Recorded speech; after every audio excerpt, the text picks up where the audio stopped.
What's up? This is Dyce Kimura. I'm a Miami guitar teacher and a Skype teacher, and today I'm going to talk about my Les Paul. Okay, this is going to be kind of a review of this Les Paul model, which is a Gibson Traditional Pro 1, but I have done so many modifications to this guitar that it doesn't necessarily resemble a Trad Pro 1 anymore. So I want to talk about what I did and why, and I just want to say that this is one of my favorite guitars. It's really incredible. So I have a lot of history with this guitar. I got it in 2008, so it's probably like a 2007. And let me just look at the show number. And you know, last year I almost sold it. And I'm really glad I didn't, because it sounds amazing. So let's get into it. I want to tell you a little bit about the story of this guitar and what are the modifications that I did and why. Okay, so first of all, I was on the market for a Les Paul for years, and that's no exaggeration. I was looking for a good Les Paul for about 2 years straight, and I used to work on the road a lot, doing music work in the area in Fort Lauderdale, Miami. So I would pop into the Guitar Center just about every day and play the Les Pauls for 2 years. And I played about 400 Les Pauls, I would say, before I found this one. And I had the money in the bank. I had it ready to go. I sat down and played this guitar. As soon as I played it, I said, I'll buy it. I'll take it. And I just knew it was the right guitar for me. Every Les Paul is different, and I just want to say that Les Pauls tend to have a lot more lemons, okay, than Fenders. I've noticed that's also true with Martins. There tend to be more lemons with Martin than with Taylors, okay. The flip side of that is the Les Paul is a lot more homey, or homely, should I say. It has more of an organic feel, and the Fenders, the new Fenders are very consistent. They're very good. They're very well intonated. They perform excellently, but they're going to be a little more sterile. They're not going to have as much character as a Les Paul. So you're going to get more character with a Gibson. The shooting of this video is 2016.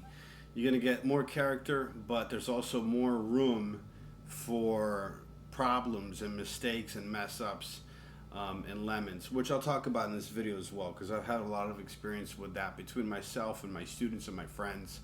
I've actually been able to see firsthand some things that came out of the Gibson shop that, well, Gibson would have been embarrassed if they knew what I saw.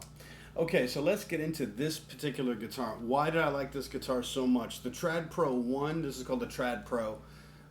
Later they came out with 2 and 3, and then they started calling them Trad Pro 2 and 3. But back in the day, this was just the traditional Pro, and there wasn't a 1, because this was the first one. And it only came in 2 colors. It came in black, and I can't remember. I think it was black and red it came out in. And later it came out in like this beautiful tobacco sunburst, and I was like, oh man, I wish I would have known I could have got that tobacco. But I got this right off the shelf, like one of the first ones that were in production. And all that they had up until 2007 in the new Gibsons were the 1960s, and it was the 1960 model, okay. And obviously, they revisit the 60s a lot. If you look at the 1960s style neck, or the slim neck, which I have on the that blue Indigo 335. That's a very lovely neck. It's a slim neck. I have another Les Paul right here, the gold top. That's an 89. And that's also a very different neck. It's very slim, and it's a C neck. But this neck, it's a big fat neck. It's a 60s. It's called the 60s neck. Actually, I think this is called the 50s neck. The 50s neck is big and chunky. It's a C, but it's a full C. It's not a D. It doesn't go all the way to D. It's definitely a C. This is a 12-inch radius neck. but it's a big full neck. Okay, um, so it's not the slim neck, but I didn't necessarily get it just for the neck. The neck was good, and I was into big fat necks at the time. I kind of still am, but I have new appreciation for slim necks. Okay, but the reason I really liked this guitar was the tone, and what I found with the tone that was so cool was the wood. Okay, and anyone that picks up this guitar, the first thing they say when I hand it to them is, "This is like just about the heaviest Les Paul they've ever handled." I'm gonna guess this Les Paul is like 12 pounds. Okay. And that's what I wanted. I wanted a big, heavy Les Paul, heavy like what they used to make in the 80s. And I would play 80s Les Pauls, and they'd be big and heavy. And they sounded big and heavy, and I love them.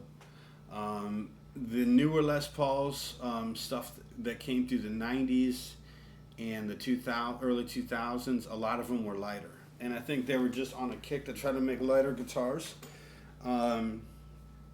And I have a huge appreciation for lightweight guitars, believe me, especially I gig a lot. But at the time of this purchase, when I bought it, I really wanted a big, heavy Les Paul. So I got it. This is 12 pounds, and it's got to be the heaviest Les Paul that anyone's ever heard. I've seen other trad pros, and they're not this heavy. This is just a heavy guitar. I don't know why they made it this heavy. I love the pickups. These are called Burstbucker pickups. They're also called the Zebras. They sound amazing, and I want to get into some tones and sound. So let me just play for a second, and just before we kick this off here.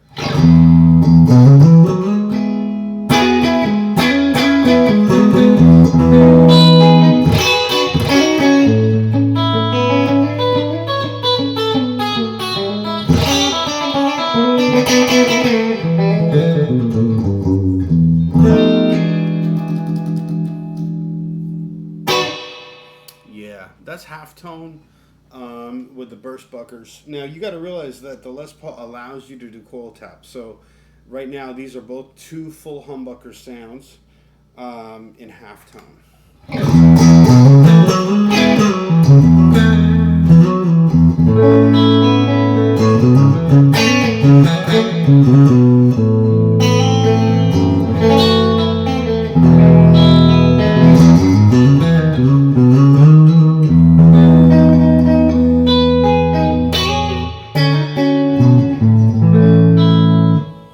Very nice, very rich, full. I can easily dial in a good tone with this guitar. Plenty of highs, plenty of mids, plenty of lows. I'm giving the amp everything that it could need to get a full fat sound. From there, I can shape the tone with my amp if I have a good amp. Today, I'm on an excellent amp. I'm playing a Hughes and Kettner Tube Meister 36 on the clean channel. Okay, later I'm going to give you the same amp with some Tube Screamer foot pedal sounds. Also, my speaker, in case you're curious, I'm using a Celestion Vintage 30. That's a 65 watt speaker. So let's talk about the features of this guitar and then some of my modifications. It comes with two humbuckers. These are Burstbucker, maple top, mahogany body, maple neck, I believe, or is it a mahogany neck? Can you comment below if you know for sure? It's definitely a rosewood fretboard, 22 frets, 12-inch radius neck. Okay. Let's talk about some of the things that I've changed since I got this guitar. Okay. I took off the faceplate. I like my Les Pauls without a faceplate. I like to just show the whole face. When I got this guitar, I wanted it in black. I also got that PRS behind me in all black. I was on this black kick where I just was like, a guitar is really a tool, just like a carpenter treats a hammer or a wrench, and I'll just give me a black guitar, you know. Since then I've changed, and I love the honey bursts and the triple flame or the 5A flame. I've changed. By the way, I did a lot of research on Gibson, and they didn't start doing the flame until the mid to late 90s. Okay, actually no, they started doing them in 92, but they really took off, I think, in the 90s, and then when you get to late 90s, they were really cranking out the flames. Now, of course, flame is everywhere. But the only stuff that used to do flame, it was rare. You get them. I think it was called the 80 model, the Heritage Les Paul, or is it Heritage Custom, and they're the only ones that came with flame, and it was not even that great. I mean, usually they used a great piece of wood, but the consistencies weren't there. Not like what they have now, with where they take now. They'll take the same block of wood and they'll actually they split it this way. They'll cut it this way and they'll fold it over so the exact same flame will be replicated on the front, from the top to the bottom of the face. So, but anyway, so back to this guitar. You got two humbuckers. Now, if you hit these coil taps, you can change them into singles. Okay, I left that feature there, and I'm going to explain why in a second. And the reason I say I left it there is because I completely overhauled the electronics of this guitar. And one of the things I hate on the Les Paul is the coil tap feature, because I think it just sounds ridiculous. It's completely unusable. Okay, just roll down your volume if you want to clean up your sound. The coil tap completely fizzles it out unless you do what I did. Okay, and what I did is I put a mid boost and an expander. This is an EMG mid boost, kind of, I think, just like what David Gilmour was using. Also, I think Zakk Wylde uses the same boost by EMG. It's the EMG mid boost called the SPC, and then the expander is called the XPD, I believe. So I had my tech put those in the cavity of the Les Paul. Let me just adjust this camera so you can see my guitar a little better. And I'm gonna play for them, and I'm gonna play for it. I'm gonna play it for you so you can hear. Also, I had the option to kind of rewire the wiring. This comes stock. It comes as volume for the front and volume for the rear, and then tone for the front and tone for the rear. And I changed that to be master volume, master tone, mid boost, and expander. Okay, and I kept the coil taps in. So this guitar is such a machine. It can do so many sounds, which I'm going to demo in a second. So here's my pickup selector. That works the same. So I can select either bridge pickup or front pickup or half tone. And of those pickups, I can either add the expander or add the mid boost or take it off. Plus, I can dial in single coil or humbucker blends. And so I can do all single in the front, and then I can dial in some mid boost. Matter of fact, I'll just show it to you what it sounds like. So this is your regular humbucker sound. Here's the bridge position. I'm just gonna show this to you like so.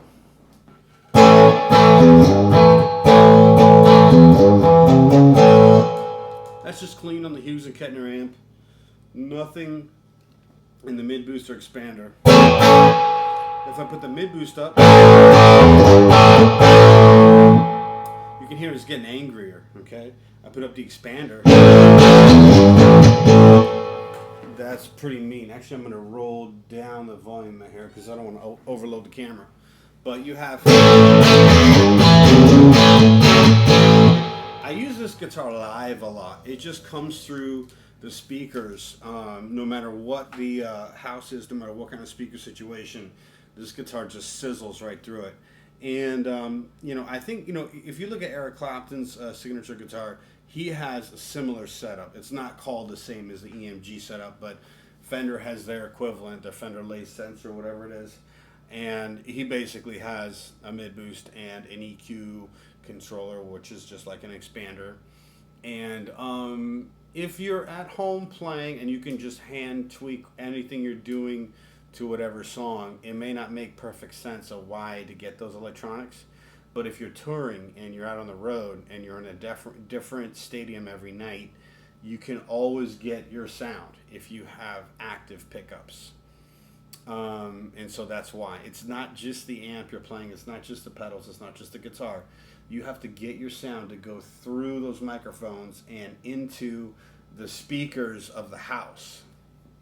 So depending on the speaker configuration and how much crap your signal is running through in terms of their boards and their processors and their compressors and their EQs and their noise gates and their filters and their gain settings and their mix. It could be a very different story depending on where your venue is, okay? So it just gives you a little bit more control, actually a lot more control. When I play like the Eric Clapton signature guitar, it just sounds like he sounds like live. It just sounds just like him. And I think a lot of it has to do with the electronics. So anyway, back to this Les Paul. It's the same situation for me. No matter where I'm playing with these electronics, I sound pretty much unanimous. I can sound consistent with myself, and it sounds huge. So I'm doing my best to convey this on this video, but you may or may not appreciate how big and fat it sounds unless you're sitting here in the room with me. But this is with all the expander and the mid boost off. Here's it with everything on. Off. On. It just sounds bigger, meaner, angrier, fuller. It just sounds huge, okay? So I use varying degrees of that all the time live. For instance, I don't use all the mid boost all the time, and I don't use all the expander all the time. I might, for instance, be on a full humbucker in the front pickup.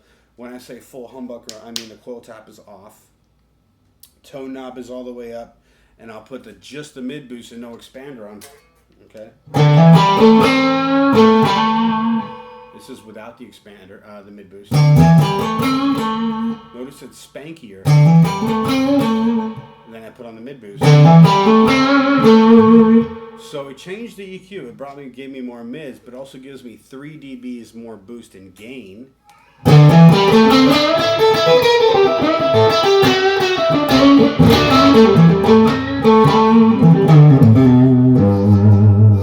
I love it. So let's say I want the mid boost all the way up, and then I want a little bit more highs to sparkle, and it's going to fill out the lows just a little bit. This is with the front pickup. The amp is still on clean, and I'm using the mid boost all the way up, which is giving me a little bit of gain and 3 dBs more of volume, plus the expander. I'm just using a little bit of expander, maybe about 30%, to give me the highs and the lows. And the highs and the lows, it's not that I need more highs and lows, it just balances the big mid boost that I got there.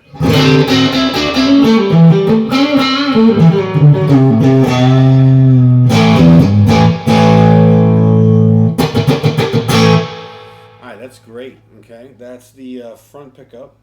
Of course, if I add gain to that, you just get more. So if I put some crunch tube screamer on, I'm still in the front pickup.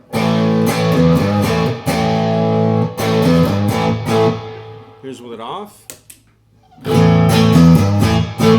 On.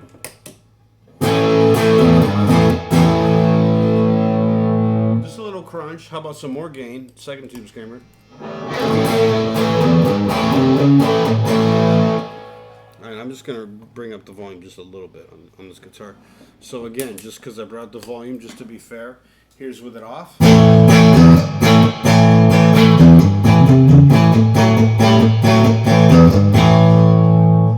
Here's with some gain.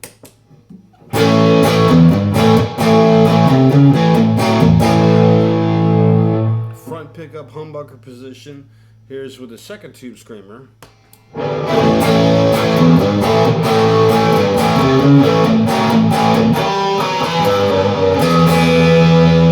Okay, now I'm going to show it to you with mid boost. Okay, no expander, just mid boost.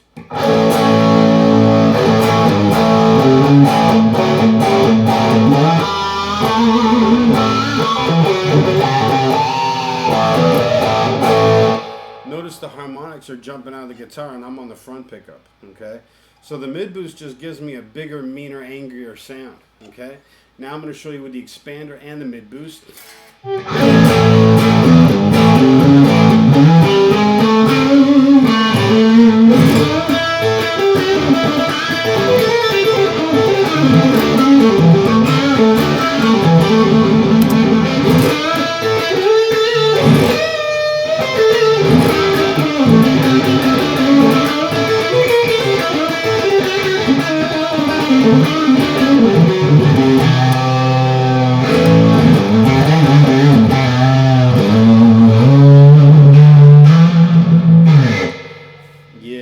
That sounded huge. So we're only on the front pickup, okay? Here's with the mid boost expander off and the two tube screamers on.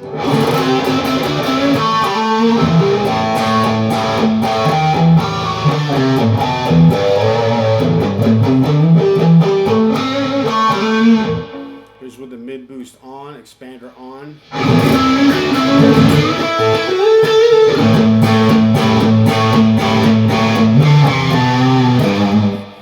Sounds amazing. By the way, also keep in mind that I'm playing at very low volume. I mean, I'm playing at like bedroom volume. I'm talking to you on the same microphone that I'm recording this guitar. So that gives you context of volume, which is a big deal to me. I need to be able to get the sound that I want at the volume that I want. I work in often very volume sensitive situations. And so I appreciate this level of electronics, this extra dexterity that and flexibility that these electronics give me. I can get the expander and the mid boost to give me just the right EQ with just the right amount of gain at just the right volume, which is all very important. On top of that, I'm using a couple of drive pedals. Okay, so that's the front pickup humbucker. I'm going to show you the front pickup clean with a single coil setting.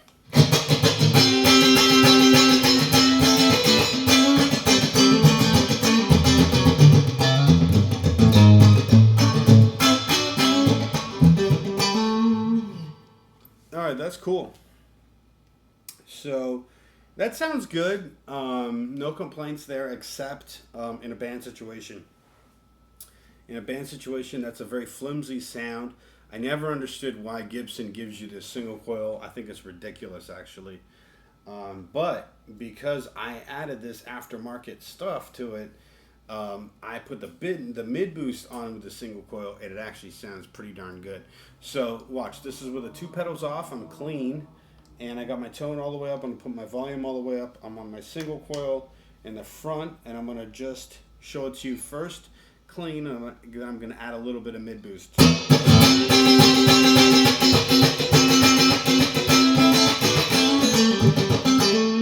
Mid boost.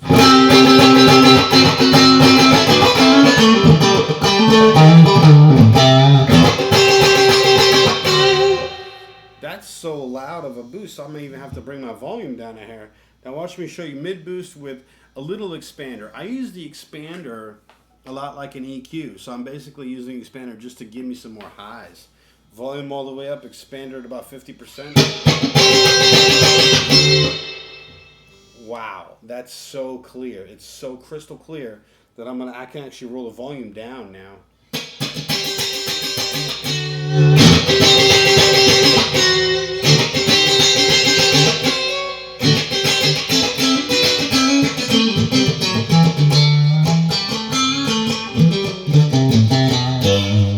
Actually, that sounds like a Strat. That sounds like a Strat.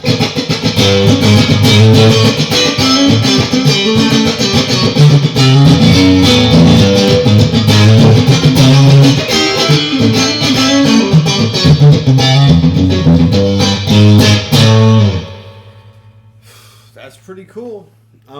Now, let me just say something. If I want a Strat sound, okay, I'll pick up a Strat. If I want a Fender, I'll grab a Fender. I have Fenders, okay? But sometimes you're on one guitar and you need it to do this stuff. And if that's the case, it does it pretty darn good. And the reason that's interesting is this is, in my professional experience, nothing sounds quite like a Les Paul. Nothing. Except the Les Paul, okay? Nothing sounds quite like a Telly. Except a Telly. It's true. But a Strat, you can actually replicate it pretty well. Okay. So if you're using Strat pickups and the similar woods, you can get a Stratty sound. Today we're talking about my Les Paul, but my PRS 513, that's a private custom. That's it's the PRS private stock 513, which is from the custom shop. They don't usually stock those at stores unless they have like a surplus. That sounds exactly like a Strat, and I'll do a demo on that in another video.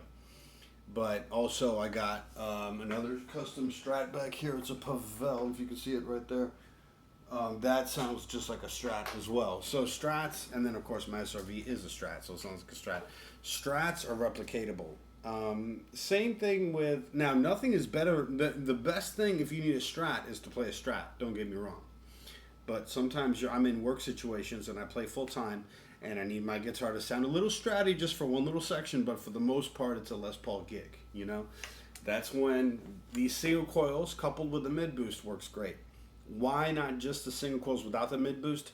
I'm telling you, it sounds good when you're playing it alone in your bedroom, but when you go to play with a band, it won't cut through the band. The mid boost lets me play with the single coil, but I have that tonal intensity to cut through the band. Okay, it doesn't make it dirtier, it just makes it meaner and bolder. So I like it. Okay, that was all talking about the front pickup. Now we're going to talk about the bridge pickup. So the bridge pickup is the same. You're going to have, let's check it out clean. Let's check this bridge clean.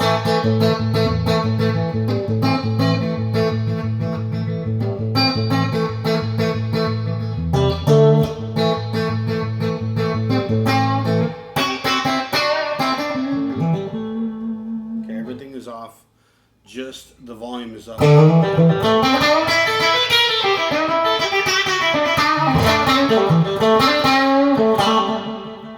Bring up that mid boost.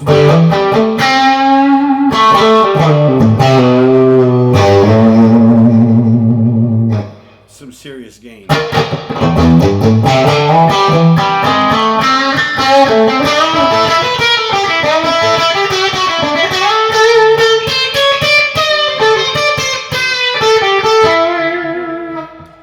Bring up some expander, maybe mid boost at 100% and then expander at about 40%.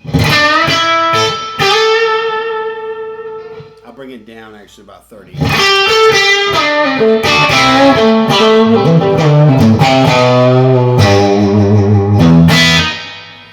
No gain, nothing. This is just, no gain pedals. This is just rear humbucker sound of a Les Paul with a mid boost at the expander about 30%.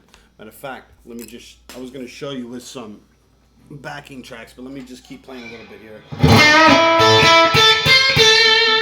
It gives me a very old vintage bluesy sound. It sounds vintage because it makes the amp sound kind of like a Fender. It has a spank.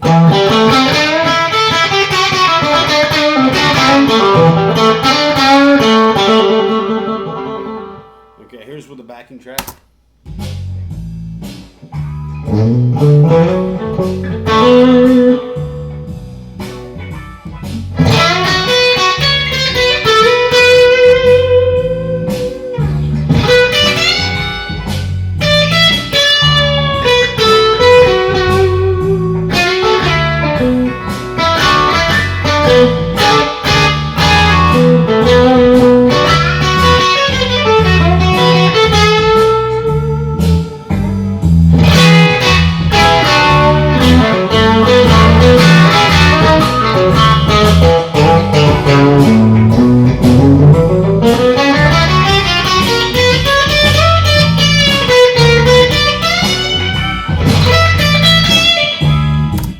Very cool. You hear that spank?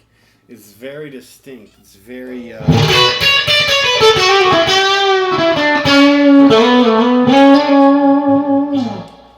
it sounds just a little bit nasal, a little bit whiny, very crisp, very pristine highs there. Bass is full and present, but it doesn't sound overbearing. It doesn't sound mushy at all. Okay? Now, we're going to take off the mid boost and expander. I'm going to put on some crunch. So this is just with no pedals. Super clean. Here's some crunch.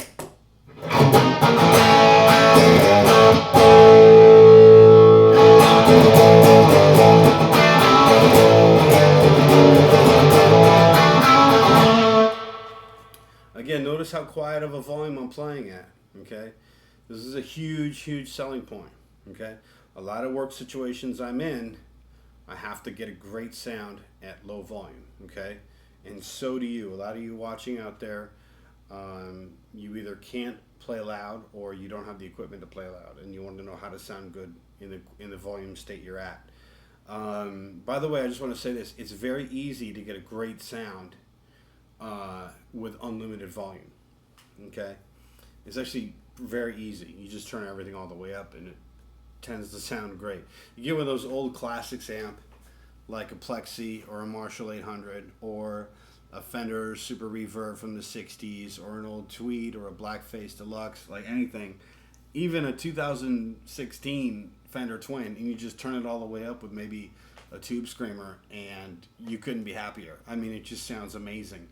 The question is, how do you make it sound good at a low volume like the one I'm talking to you right now, okay? So this is with a pedal, just one tube screamer.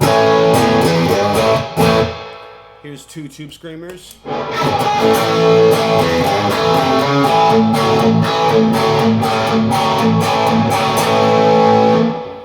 Pretty good. Here's a mid boost.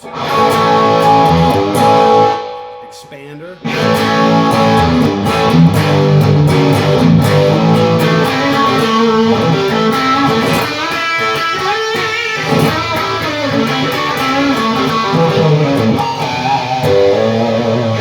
Man, now that really shines.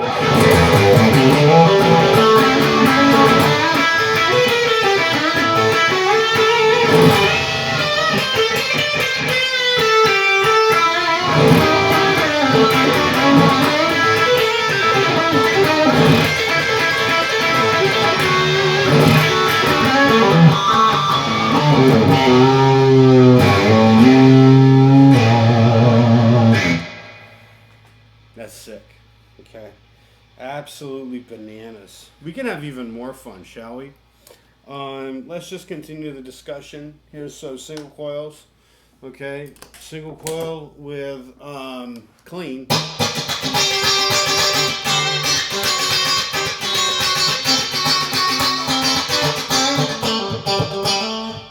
Is decent.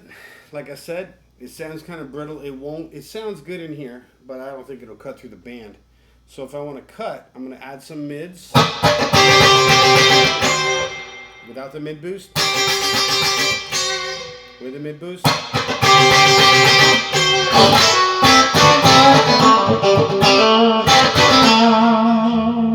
I don't really think I need any expander. I have all the brightness I need, but let's put some on anyway, see what happens. Now here's the trick. I just put the expander on. It's a little too bright, but it gives me a crispiness. It gives me a presence that I wouldn't otherwise have. How do I now tone that back? Well, I could roll my tone down, which is a special mod. Usually when you add these expanders, they take away the tone. And if you add a mid-booster expander, they'll take away the tone knob, because in this, I'm going to give you some extra pointers here. On a pickup, if you add a tone knob, it makes like a sound coating over your sound. It's as if your guitar, if your pickup had a sweater on it, and it kind of muffles and coats your sound. Now, if you've never heard a guitar without the coating, then you may assume, like I did, that the sound you're hearing is the sound of the pickup. It is not the full pure sound of the pickup. It's the pickup with a coating. Okay? So if you want to know what it sounds like without the coating, you'll never know unless you take off the coating. Okay? Just like if you want to know what it feels like to not have your sweater on, you'll never know.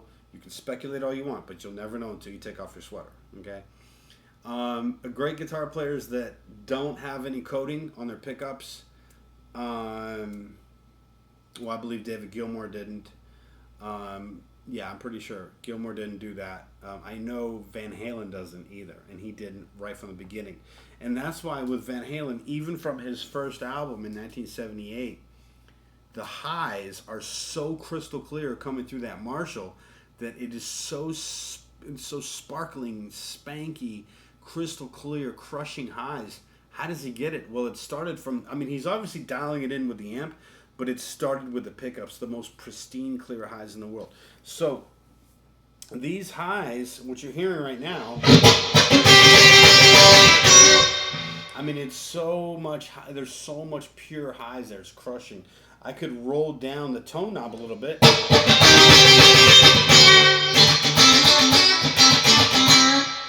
Okay. Now I'm going to just adjust the, I know you can't see it, sorry. I'm going to adjust the expander and bring it down a little bit more.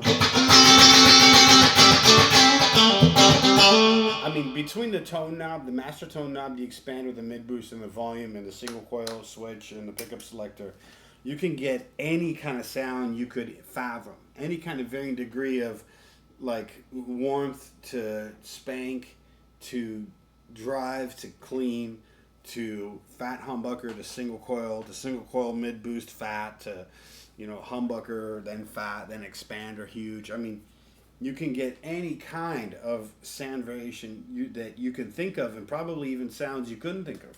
For instance, how about a woman tone?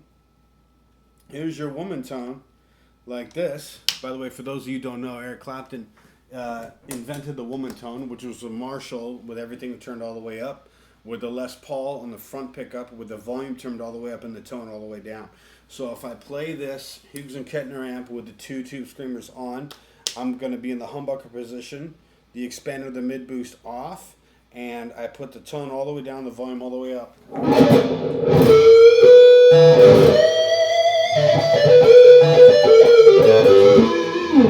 Okay, for context, I'm going to put the tone up.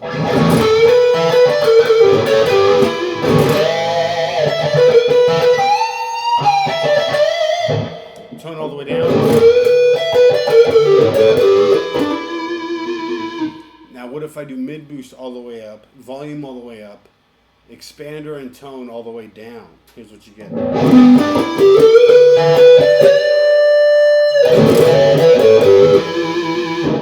Let's start to bring up the expander and continue to keep the tone down.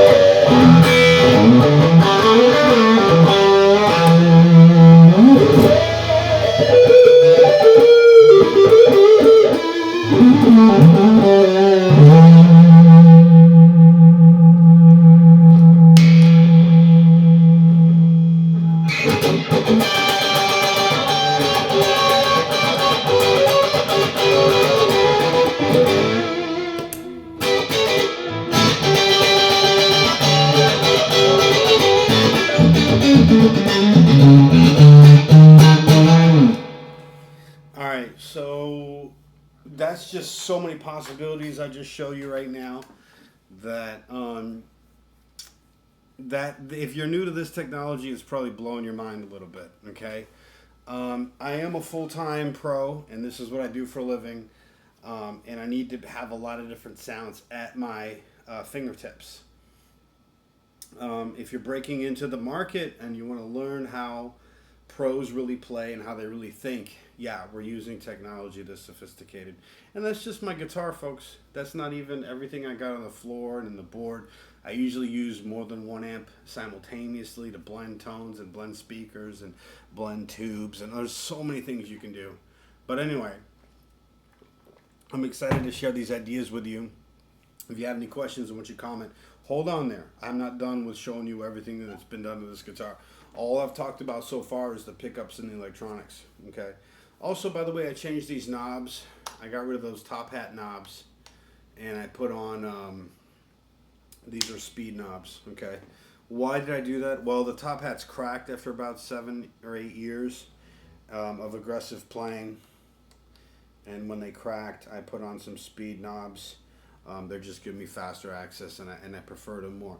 Another thing I did is the original Trad Pro 1s, it's a push-pull system where you can you push it down and then you pull it up.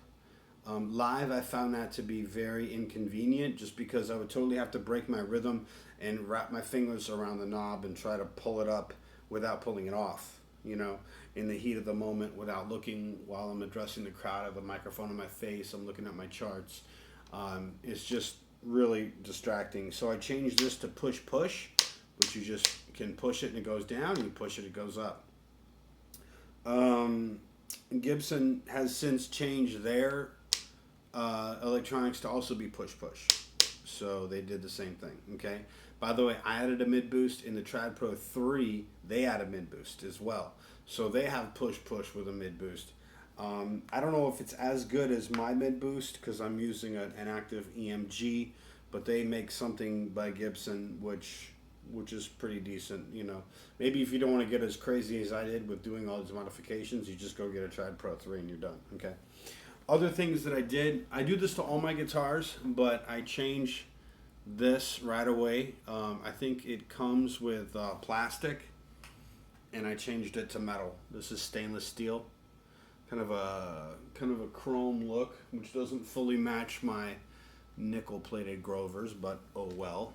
This is what they come in, chrome. And I also, you can't see it from the outside, but I changed the inside of this. Of in here, I changed it with a locking washer behind the jack, and that lets me grab it. It just locks the washer in place, and it never comes loose. It's got teeth on it, and the reason you want that is you've probably experienced where that washer comes loose, and you sit there and you twist it with your finger over and over and over, and then eventually it breaks because when you twist it on the outside, it's twisting on the inside too, right? And what is exactly twisting? The wires are twisting. And the wires twist until they can't twist anymore, and then you can tighten the screw. Well, every time you do that, you kind of twist it a little too far, and you stress that soldering point just a little bit, and you do that over a course of weeks and months, you'll eventually snap that solder, and then your guitar won't make any sound, and you have to take it into a tech and they'll resolder it, and then you go through the whole thing over again, unless at some point you buy a locking washer and you never have to worry about it again. Which I have no idea why, by the way, these high-end guitars, like a lot of mine that I have, they don't come with locking washers. I don't know why. I don't know why they wouldn't add this part. It's like literally 20 cents to add this part.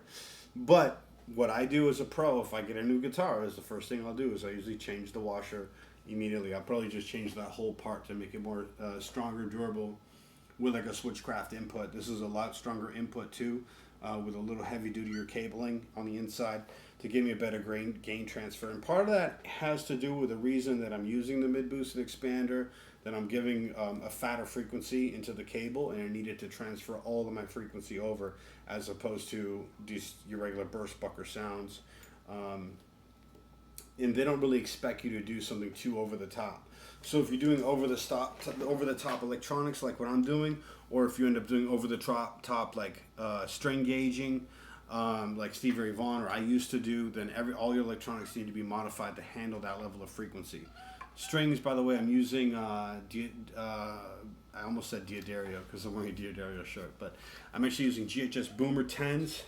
These are GHS Boomer 10 to 46, if I can grab a pack. Okay, Boomer, these are 12 to 52. That's not what I'm using, but this is what the pack looks like. Boomer 10 to 46. Okay, let's talk about other changes and modifications. So far, I changed the mid-boost, the expander. I changed the way the electronics are wired. I changed the top hat knobs. I took off the plastic pickguard. I changed the input to stainless steel with a washer. And then I changed this nut. It comes with like an acrylic polymer nut, which is kind of a fancy way of saying a plastic nut. And I changed it to real bone, okay? Real, like, animal bone. I think it's cow bone, okay? And that's the best for tone, is use a bone nut. I don't like the acrylic polymer or the graphite nuts, or the roller nut, or the LSR roller nut, or the brass nut. I like the bone nuts. Okay. The answer's in the tone, and if you're wondering why and you're on the fence, and you could Google this for days and come up with all kinds of different crap. Okay, but all you need to do is look at the really high-end Fenders and look at what kind of nut they put them in, and their bone. Okay. So, I mean, fancier isn't better, folks. Okay. The more bells and whistles and gadgets, there's a trade-off. You're going to lose something, okay? So they try to keep making improvements on the nut. By the way, that's one of my pet peeves is Gibson does not know how to cut nuts, okay? And they do horrible jobs. And I've seen some horrible, horrible jobs done by my students. Fortunately, I have a really good tech. His name's Mitch, and he does a great job. He's local here in Fort Lauderdale. But he can cut a nut properly, and he's fixed a lot of my guitars that are actually whacked out from my prior situation. But the thing is Gibson in 2005, from what I've heard, learned, and researched, and my buddy Mitch has taught me a lot about it, but basically they fired their techs, their high-end techs that could cut nuts, and their custom luthiers that could really set up a guitar and eyeball something correctly with a ruler and set it up. Instead, they do everything now with this laser thing, and they really hyped it up like it's something that you should pay more money for because it's amazing and sophisticated, but nobody really knows what it is, or but apparently it just digitally does everything for you. But maybe that's what it said in the magazines, but the reality is these nuts were coming off the shelf. These guitars were coming off the shelf with these whacked out nuts. Not every guitar was whacked out, but a lot, or even most of them were. And it's really, really disheartening and disappointing to see a flagship company like Gibson ruin their reputation over something like this. Hopefully they had a great reason. But Gibson has been going downhill, I would say, since 2005. Also, they closed down the Nashville shop. The last Nashvilles were in 1989, which is why my Gold Top Les Paul is a 1989. It's one of the last Nashvilles that were made. That is a Memphis custom, and that's just marketing, folks. Calling it a Memphis custom is not better than calling it a Nashville. Okay, the Nashville plant is superior to the Memphis, just like the Kalamazoo plant is superior to the Nashville. Okay, but they closed down the Kalamazoo plant, and that became the Heritage Guitars, which is another. Or no, sorry, is it Heritage or Prestige? I believe it's Heritage. Just comment if you know or if I'm wrong. Okay. But I believe they're called Heritage.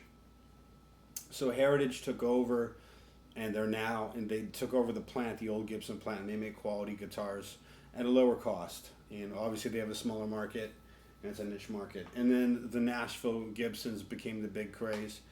And then they closed down the Nashville plant, and they made the Gibson Memphis custom shop, which, despite the name, don't let the name fool you, it's not as good as the Nashvilles. Okay, so the blue one is a Memphis custom. This was also made in Memphis, not the custom shop, but just made in Memphis.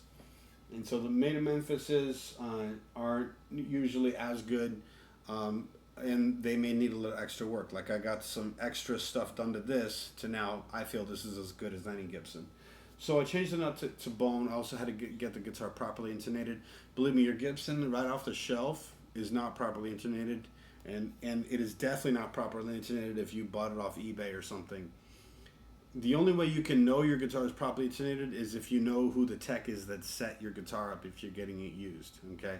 If you buy a guitar from a pro like myself, which by the way I'm not selling any, but if I were to sell you a guitar, it is set up and it is ready to rock because it's been dialed in by me personally and my people. Another change that I made to this guitar is I took off these locking heads. They would come with these ridiculous locking heads, and I changed these to just stock old school vintage style Grovers. See, they're thick and meaty, and they allow me to let me just zoom in here. Allow me to put the full string on. Can I get you to get the camera to zoom? There it is. There we go. So you can see I can put the whole string on. There's a lot of metal on these, so that affects sustain, vibration transfer, and resonance. Okay. Notice too that I put as much as the string on as I possibly can. That just gives me a very steep acute angle from the string to give me a good resonance and string vibration transfer into the nut and into the tuning heads, which also gives me tuning stability and sustain. Okay. So if you're wondering why your guitar isn't in tune or can't stay in tune or doesn't stay in sustain, and you're using that locking tuner crap, you might want to ditch that and buy yourself some vintage style Grovers for $60 and slap them in there. So just to recap, what have I done? Added the mid boost, added the expander, changed the knobs from top hat to speedy knobs, changed all the electronics and the way it's wired to master volume, master tone, mid boost, expander. Took off the faceplate. I changed this to a Switchcraft input jack, and also to the locking nut, to the locking washer. I mean, plus I changed the nut to a bone nut, and I changed the tuners to the Grovers. I also added for the strap, a locking strap, and I got this strap, and this is just awesome. It's memory foam. This strap, I believe it's pretty pricey. I think it's like, I got mine as a special offer, but I think it's going to be over $100 is what I think. But it's amazing. Okay, and why did I need to spend so much to get an amazing quality thick memory foam leather strap? Because this is the heaviest guitar I own. It's so heavy that it was killing my shoulder with these little thin straps. And if you're going to play a guitar this heavy, you're going to need to have a seriously heavy duty strap. I'm using Jim Dunlop locking strap locks. Nowadays I use all Shallers, but these are the original strap locks I have since 2008, so I didn't bother changing them. Now I just want to talk about the guitar weight. See, back in the day, I really valued the heaviness of a Les Paul, the actual sheer weight of the guitar and how it affected tone, and there's something to it. But I also found that there's value in a chambered guitar. So now they're coming out with Les Pauls, like the current lineup in 2016. A lot of them you can get in varying degrees of chamberedness, and that makes the guitar lighter. Okay, like ZZ Top, if you read up on the guys' Les Pauls and the way that they tweak them, they actually carve them out and they chamber them deliberately. But that really changes the woofiness character. So when I got a fully chambered humbucking guitar and played it with some distortion, I started to realize that it sounded like ZZ Top. And so what ZZ Top is using is heavily chambered. They're very, very thin. I mean, the guy's old, obviously, and he's playing a super lightweight Les Paul because it's completely, they'll actually take the glue off and take the top completely off the guitar and then hand carve every bit of wood they can out of the guitar and then glue it back together. And then Billy Gibbons plays that with like sevens. He used to play eights on his string gauge, and he went down to sevens. So I think he's winning the race to the bottom at this point. But in his defense, his tone is still pretty good, you know. So whatever, to each his own. But anyway, yeah. So chambered is a very cool concept. It's got me interested in maybe getting like a Fender F-Hole series guitar Telecaster in the future. But that's the chambered effect is what makes guitars lighter. Okay, so it could be the wood and the density of the wood, but you could have dense wood, but on top of that you could have it chambered, and that actually makes it lighter and it changes the tone. So a chambered guitar has more propensity for feedback. Okay, because it's through the chamber that feedback is created. But it also gives you a warmer sound. It can give you an airier sound.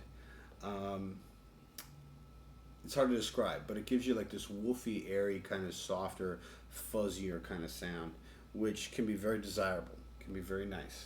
Okay, so this is not chambered and it's very heavy. Okay, I'm very happy with this guitar. I wouldn't sell it, by the way.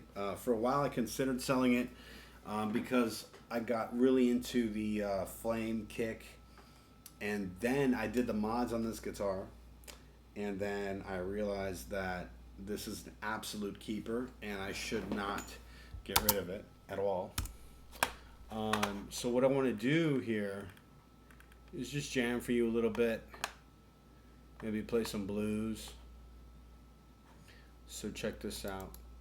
I'm going to play this just with varying different single coil and humbucker and mid boost and woman tone. You don't know what you're going to get, but we're going to have some fun. Let's check it out.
So just jam a little bit. Obviously, check out some of my other videos to see some more in-depth playing.